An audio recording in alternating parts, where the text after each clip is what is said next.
with that out of the way, we can go right ahead and talk about the first segment, which is going to be about Jontay Porter and his little gambling incident that he's recently had, and he was recently sort of banned from the NBA and from ever participating in NBA basketball. This was the biggest reason and this was the only reason why he was suspended due to the. Now it was apparently a lot bigger than what a lot of people thought, because in the beginning I certainly thought in the beginning it was literally just gambling. Like, he was just betting on certain games. Obviously, these are games that the NBA just didn't really he shouldn't have bet on. Like, as a sports athlete, you shouldn't bet in any sort of competition whatsoever. It's one of the biggest taboos in most of sports, actually in all of sports now that I think about it. So, he didn't do it alone. At least according to this report. So, a New York man was arrested on suspicion of placing bets on Jontay Porter in games that the Toronto Raptors forward was attempting to lose as part of a sports betting scheme, federal prosecutors said on Tuesday. This was the claim. And, I mean, obviously, when they put it like that, it sounds a lot bigger than what it actually was, which was literally just him gambling on these games. Like, it was, you can make a small story about that, like, oh, he was just being unintelligent, and I mean, that was just a dumb decision, because I know a lot of sports where they get banned either indefinitely or for a year or so. I believe there was a football player who a few, 2 years ago, he was suspended for a year due to his participation in sports betting. It wasn't confirmed whether he bet on his team, for his team, or against them, I don't think, but I do know he's faced a lot of punishment. And this was sort of the same time where Deshaun Watson was getting all these accusations about sexual misconduct and things of that nature. And I mean, it's sort of, at the time, it seemed a little bit weird how the NFL would suspend somebody for gambling or allegedly gambling as much as that player did, as opposed to somebody who allegedly did this, that, and the other. But that's a completely different story. But one thing, and it's not one that I'm entirely focused on, because it is football and it was a while ago. But this is a lot different than just gambling on a game. This was planned. It was premeditated. It was something that it seemed like he and Porter were discussing for a while.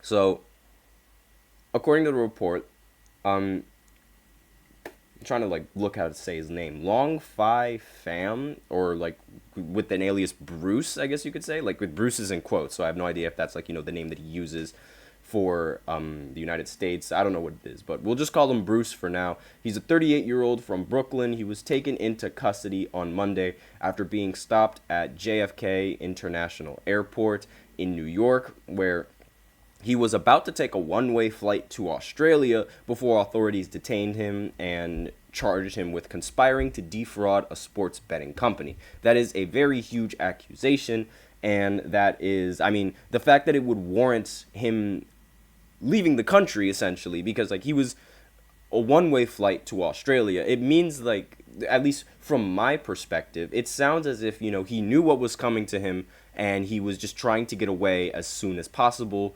with however much money he obtained from the gambling. And it ultimately didn't work. So, obviously, Jontay Porter, he received a lifetime ban from the NBA in April for disclosing confidential information to sports bettors, limiting his own participation in one or more games for betting purposes and betting on NBA games. So, this was the quote, this was the reason why he was banned from the NBA for life. Porter supposedly owed Pham and three others large sums of money. Now, Pham, like Bruce, same person. So I don't know how he could owe these people that much money due to the sports betting losses. And the co-conspirators told Porter that he could rid himself of those debts by leaving games early to ensure that prop bets on him were cashed. So I guess, like, since he was in debt and he had no idea how to repay his debt, this was how they decided to go about it. And it's a little bit weird because in my mind, these NBA players, these NBA athletes, they're making so much money. How is it possible that they could owe other people even more money than what they already have? It boggles my mind. It's a very odd situation that he found himself in because, again, I have no idea why he owed all that much money, and I have no idea why this was the form of payment, especially when you have a brother as well in the NBA who is making a lot more money than you are on his ridiculous extension deal that he signed a few years ago. And not only that, his position in the league is a lot more secure and was a lot it's I mean, it's easy to say is now, but it was a lot more secure with his brother than it was with him. So if anyone, I find it odd how he didn't try and go to his brother and ask to, sort of help him with the situation. But that's not what happened. So federal prosecutors, they said that Fam knew Porter was going to come out of Toronto's game against the Clippers on January 26th, leading him to place bets related to Porter's performance that were sure to hit. So Porter played 4 minutes, didn't score, exiting due to what he said was an eye injury. So Fam and the three suspects that are on the loose, according to this article, made over $1 million in profit, according to the United States Attorney's Office. The bets were also made on Porter for a March 20th game against the Sacramento Kings, a contest that Fam and the co-conspirators reportedly wagered on at a casino in Atlantic City, New Jersey. Porter left the contest after 3 scoreless minutes, citing an illness.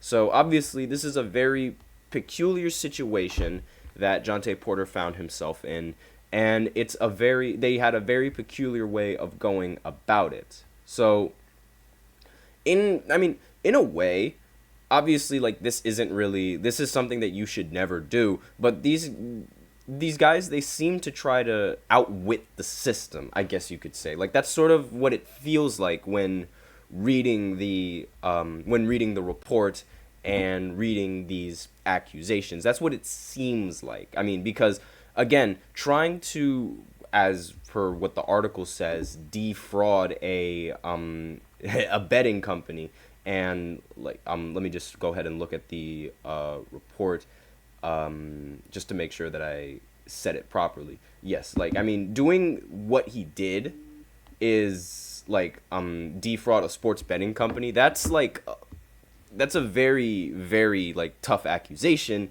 and it's one that shouldn't be taken lightly. And it's like, they're trying to be a little smart, trying to allegedly try to be a little smart, work behind. They have a man inside, so they have insider information. But at the same time, it's not really that smart to do it in that many increments. Like, I mean, making that much money off of Porter bets alone, because I'm certain that they put in a lot of money for the bet to cash in. And, the fact that they put that much money, it sort of made it a little bit too obvious. And I feel like it sort of pinpointed the search down a little bit farther, given, who was betting on these accounts and, like, what kind of bets were being placed. Because they found one. There obviously, like, there's a few more apparently that were involved in this little debacle. So it was Fam and 3 others. So it seems like, it was a whole group decision for Jontay Porter and along with these people. That's sort of what the article is entailing, and that's sort of what I got from reading it. So that's basically all that I have to say. We don't know the other accomplices. We only know about one. So basically, with that, we are out of time for this first segment. So now I will go ahead and go into the second segment, where I talk about some Lakers drama, their new coach, which seems to be JJ Redick, and as well as LeBron's feelings towards Kyrie Irving. So I'll be right back after this short break. Be sure to stay tuned. I feel like I'm losing my mind.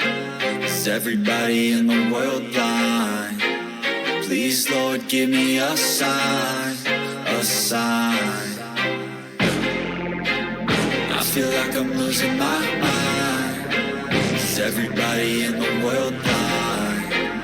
Please, Lord, give me a sign, a sign. I wanna be the greatest. Everybody on the fake shit. I look around and feel like everybody is the fakest. I make this every day and I'm impatient, hoping one day I blow up from the basement. Statement, the top is so vacant. I don't hear shit that I think is amazing. Waiting for my day when I'm playing sold out shows for 1,000 faces. Hey, give me that crown, get in my way and to be put down. It ain't your place, all this my town. If I want that shit, then I'll get it right now. I'm losing it, the noose it fits. I'm losing shit, a stupid myth. You choose to live or choose to dip. You choose to fight or lose your grip and lose a gift. I feel like I'm losing my mind. Is everybody in the world blind? Please, Lord, give me a sign, a sign. I feel like I'm losing my mind. Is everybody in the world blind?